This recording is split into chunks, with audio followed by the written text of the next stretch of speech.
బ్రతికి బయటపడ్డాడు. ఇప్పుడు కూడా బ్రతుకుతాడని గ్యారెంటీ లేదు. హాస్పిటల్లో ప్రాణాపాయ స్థితిలో ఉన్నాడు. ప్రియులారా, నేను అడుగుతున్నాను, మరి ఎందుకు వీరు ఇలా చేశారు?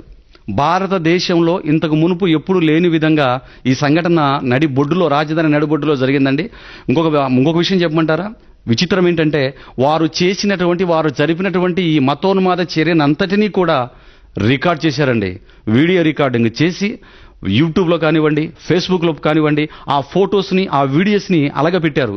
ఇలా చేసి వాళ్ళు చేసిన వాటినన్నిటిని వీడియో రూపంలో పెట్టారు అంటే ఎంత ధైర్యంగా, ఎంత యథేచ్ఛగా వీరి కార్యక్రమాన్ని జరిపించారో, ఎంత ధైర్యంగా వీరి కార్యక్రమాన్ని చూశారో దయచేసి మరి దేవుని పిల్లలైన భారతీయులుగా మీరందరూ కూడా జాగ్రత్తగా గ్రహించాలి, ఆలోచించాలి, మీరు అర్థం చేసుకోవాలి. ఏమండి, అంత మాత్రమే ఆగిపోకుండా ఎవరైతే ఈ కార్యక్రమాన్ని చేశారో వారిని గుర్తించి వారి మీద కేసు పెట్టి పోలీస్ స్టేషన్కు పంపించారండి.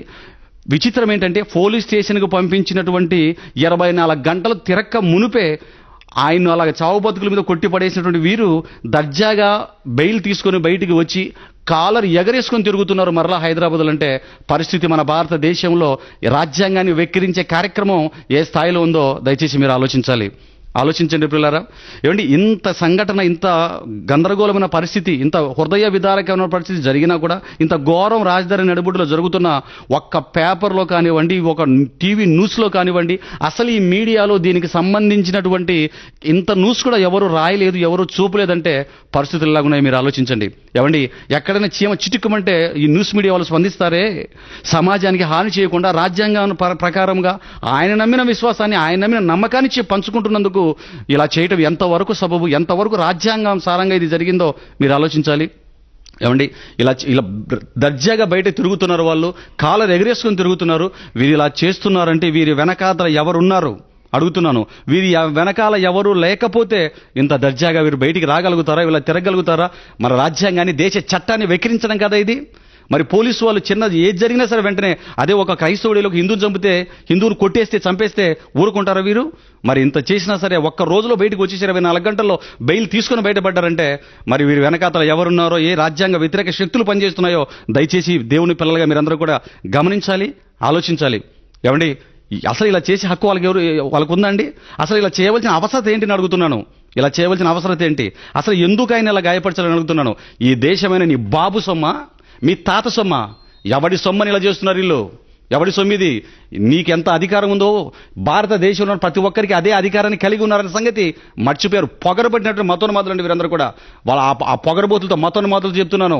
వయసు మీద పడిన వ్యక్తి మీదకి వెళ్ళి భౌతికంగా దాడులు చేయడం కాదర్రా మీరు చేయవలసింది. ఒక పెద్ద అయిన పట్టుకుని తండ్రి లాంటి వయసు నా వ్యక్తి మీదకి వెళ్ళి దాడులు చేయడంగా చేయవలసింది. నీకు ధైర్యం ఉంటే, నీకు దమ్ము ఉంటే, నీకు సబ్జెక్ట్ ఉంటే రా. మళ్ళీ Bible research ministries, Malyam Devasahayam, public సవాల్ డిబేట్గా ఆహ్వానిస్తున్నాను. నీకేగిన సబ్జెక్ట్ ఉంటే, నీ గ్రంథం మీద నీకు సబ్జెక్ట్ ఉంటే, నీకు నాకు మధ్య డిబేట్ టైటిల్ ఏంటో తెలుసా? హైందవ వేదాలు, బైబిల్ వెలుగులో ప్రపంచానికి దేవుళ్ళ, ప్రపంచానికి దేవుళ్ళ, వ్యక్తికి ఒక దేవుడా, ప్రపంచానికి ఒక దేవుడా? వ్యక్తికి ఒక దేవుడా, ప్రపంచానికి ఒక దేవుడా? వస్తావు మరి డిబేట్కి? అంత సబ్జెక్టు, అంత కెపాసిటీ నీకు లేదు.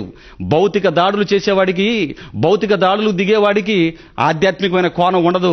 దేవుని నమ్మేవాడికి, దైవ విధేయతతో దైవత్వాన్ని కలిగి ఉండేవాడు ఎవడు కూడా ఇలా చేయడు. ఆ సబ్జెక్ట్ నీకు లేదు. ఇదిగో నీ సంస్థకి, నీ మతోన్మాద సంస్థకి హెడ్ ఎవడైతే ఉన్నాడో, దీనికి నాయకుడు ఎవడైతే ఉన్నాడో, సబ్జెక్ట్ ఉంటే విడిచిపెట్టిన నాయకుడు నా మీదకి. మళ్ళీ దేవసహాయం పబ్లిక్లో, సోషల్ మీడియాలో పబ్లిక్లో సవాల్ విడిచిపెట్టాడు, సవాల్ చేస్తున్నాడు. టాపిక్ మీద రమ్మని, ప్రపంచానికి దేవుళ్ళని టాపిక్ మీద రమ్మంటున్నాడు, సవాల్ వదులుతున్నాడు. మరి వెళ్ళి నిలబడండి, పంపించండి. ఇలాగా ఆ సబ్జెక్టు నీకు లేదు, నీకు నమ్ముకున్న వాడికి లేదు. నీకు పెద్దగా నాయకుడిగా ఉన్నవాడు ఇద్దరు కూడా రాజ్యాంగాన్ని వ్యతిరేకించారు. మీరు మతోన్మాద శక్తులు. మీరు ఇంత జరుగుతుంటే ఛానల్ వాళ్ళు కళ్ళు విప్పాలి. ఇప్పటికైనా ఆలోచించండి. నీకు సబ్జెక్ట్ ఉంటే నిలబడాలి. అది రోషం అంటే, అది మగతనం అంటే. చేతగానే వ్యక్తుల మీదకి వెళ్ళి 3-4 వేసి ఒకని చేసి కొట్టడం కాదు. సబ్జెక్ట్ ఉంటే, నువ్వు నమ్మే నీ నమ్మకానికి ఏదో అర్థం ఉంటే, నీ మతోన్మాద చర్య ఏంటో, ఆ సబ్జెక్ట్ అంటే రామరి చూద్దాం. తమ్ముడు నన్ను మాట్లాడుతాను, రావాలి, నేను మాట్లాడతాను, రావాలి. ఇది నా ఒక్కడి మాటే కాదు, ఇది క్రైస్తవులందరి తరపున నేను పెడుతున్నాను. నీ మతోన్మాద శక్తిని తరపున నువ్వు దిగు బరిలోకి, క్రైస్తవులందరి తరపున నేను దిగుతాను. ఒకవేళ నీ మతోన్మాద సంస్థ నాయకుని ఈ సబ్జెక్ట్ మీద రింగ్లోకి దింపితే చెప్తున్నాను ఏం జరుగుతుందో. ఫస్ట్ రౌండ్లో ఫస్ట్ కిక్కే సింగిల్ టైప్ పడగొట్టకపోతే, నాకౌట్ చేయకపోతే నా పేరు మల్యం దేవసాయం కాదు. క్రైస్తవ బిడ్డలారా ఆలోచించాలి. ఇది ఊరుకునే సమయం కాదు, ఇది మనం ఊరుకునే సమయం కాదు. ఇది యేసుక్రీస్తు చెప్పాడు మనకు, ఒక చెంప కొడితే రెండో చెంప ఇవ్వమని చెప్పాడు. ఇంతవరకు అదే జరుగుతూ ఉంది. ఒక చెంప కొడితే రెండో చెంప ఇచ్చేసరికి మొన్నటికి మన ఒక పెద్ద ఆయన భవానీ మాల్లో ఉన్న వాళ్ళందరూ కూడా తీసుకెళ్లి బలవంతంగా బొట్టు పెట్టి ఆ దేవాలయంలో ఏం చేశారో మీరు అందరూ ప్రపంచమంతా ఇప్పటికీ చూస్తూనే ఉన్నారు, నెట్లో టీవీలో అన్నింటిలో కూడా. అంతకు మునుపు కూడా చర్చిలో ప్రార్థన చేసుకుంటుంటే శాంతియుతంగా ఆ చర్చిలో కూర్చొని వాళ్ళకి సంబంధించిన పాటలు పాడుతూ, ఎవరో హిందూ సంబంధించిన పాటలు పాడుతూ అలా చేస్తే, ఇప్పుడేమో ట్యాంకు బండి మీద నడి బజార్లో ఎలా జరుగుతుంటే దీనికి అంతమేం లేదా? మనకంటూ ఒక చట్టం లేదా? మనకంటూ ఒక రాజ్యాంగం లేదా? అడగవలసిన బాధ్యత మనకు లేదా? క్రైస్తవ బిడ్డలారా, ఇది సంఘాలకు డినామినేషన్లకు ఆలోచించుకొని పక్కన ఉండే సమయం కాదు. ఇది సంఘ భేదాలు లేకుండా, ఫెలోషిప్ భేదాలు లేకుండా, డినామినేషన్ భేదాలు లేకుండా అందరం కలిసి కట్టుగా క్రీస్తు పక్షాన శాంతియుతంగా మన రాజ్యాంగానికి, మన చట్టాన్ని గౌరవించుకొని పోరాటం చేయవలసినటువంటి హక్కు ప్రశ్నించాలి ప్రతి ఒక్కరూ. ఇది ఒకరితో ఇద్దరితో అయిపోయే కార్యక్రమం కాదు.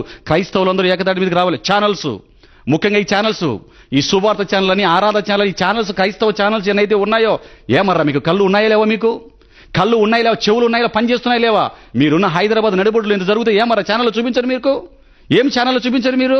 క్రైస్తవ పేర్లతో ఆ ప్రసంగాలు చేయించుకుని 100 కోట్ల రూపాయలు డబ్బులు అనుకుంటే చాలా మీరు డబ్బులతో సరిపెట్టుకుంటారా? బాధ్యత లేదా మీకు? ఎన్నో ఛానల్స్ ఉన్నాయి. సువార్త ఛానల్ అని, ఆరాధన ఛానల్ అని, రక్షణ ఛానల్ అని పెట్టుకున్నాడు. గంప నిండా ఛానల్ పెట్టుకున్నాడు. ఇంత జరుగుతుంది, ఏం ఊరుకున్నారు మీరు? ఈ రోజు వాళ్ళని అన్నారులే, మమ్మల్ని కాదులే, మా నాన్నను కొట్టలేదులే అనుకుంటున్నారా? ఈ రోజు అతడికి రేపు నీ మీదకి వస్తాడు. అప్పుడు ఎవరు వస్తారు నీకు దిక్కు? కాబట్టి ప్రియులారా ఆలోచించండి. నా ఆవేశానికి ఆలోచించండి. అర్థం ఉంది నేను ఆవేశపడడానికి. మనం ఊరుకునే సమయం కాదు ఇది. అందరూ కలిసి కట్టుగా దూకాలి. క్రైస్తవ ఛానల్ 100 కోట్లు పెట్టి క్రైస్తవ ఛానల్ పెట్టుకొని నీ బిడ్డలను అమెరికాలో సెట్ చేసుకున్నావు అనుకుంటున్నావేమో. క్రీస్తుకు బైబిల్ మీద వస్తున్నటువంటి మతోన్మత దాడుల కోసం నువ్వు గలం విప్పకపోతే, నువ్వు సంపాదించిన డబ్బు వల్ల నువ్వు నీ కుటుంబం బాగుపడరు. మీరు శాపం తగులుతుంది. గలం విప్పాలి. క్రైస్తవుల పక్షం నిలబడాలి. ఇదిగో సువార్త ఛానల్, ఆరాధన ఛానల్, రక్షణ ఛానల్ నిలబెట్టండి. ఆ మతోన్మత సంస్థకు సంబంధించిన వాడు రమ్మనండి, నేను నిలబడతాను. ఛానల్లో పెట్టండి. డైరెక్ట్ లైవ్ బహిరంగ డిబేట్ ఇది రావాలి. రోషం ఉంటే రావాలి. క్రైస్తవులంతా ఏకం అవ్వాలి. సెలవు.